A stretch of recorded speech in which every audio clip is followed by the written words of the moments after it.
want to tell you the story of Irena Sendler. It's a name that I didn't even know until last year. But once I heard the name, it's connected to a story that I have never forgotten.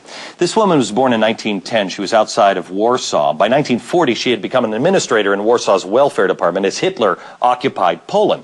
Well, the Nazis, if you remember right, they took 500,000 Jews and they shoved them in the ghetto, and then they cut off all the basic health services, even food. Now, Irena was responsible for controlling tuberculosis in the area, so she could go wherever she wanted without any restriction. And she used that freedom to convince Jewish parents to let her hide their children. Imagine the scene. Please let me take your children. This woman worked so hard to rescue the children of the ghetto. Sometimes she carried them in a burlap sack, or she would put them in a casket to elude the Nazi guards. She'd put them in an ambulance right next to her in the back seat, and her dog she trained to constantly bark when she was questioned, so the Nazis couldn't hear the cries of the children in the sack or the coffin. They'd just hear the dog. Sendler then gave the children all new names and documents, and she placed them with Christian families. But she didn't want their original identities to die, so she wrote down their real names and buried them underground in a jar in her backyard by an apple tree. Eventually, she was caught by the Gestapo. She was brutally tortured. They broke her feet and her legs with wooden clubs, just beat her and beat her. She was then scheduled to be executed, but she escaped by bribing a guard, and she lived in secret until the war was finally over.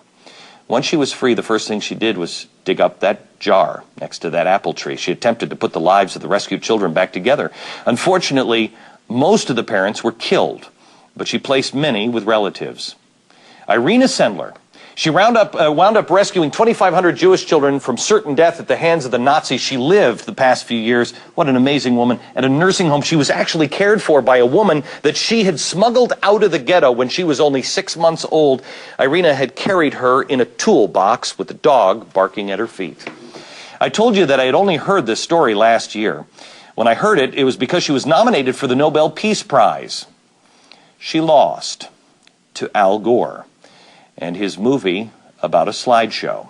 Yesterday, she died, and it is despicable that she did so without winning the Peace Prize, but I'm sure if you asked Irena, she would have been worrying about other things, and right now, today, she's reaping her real rewards, and they are far more substantial.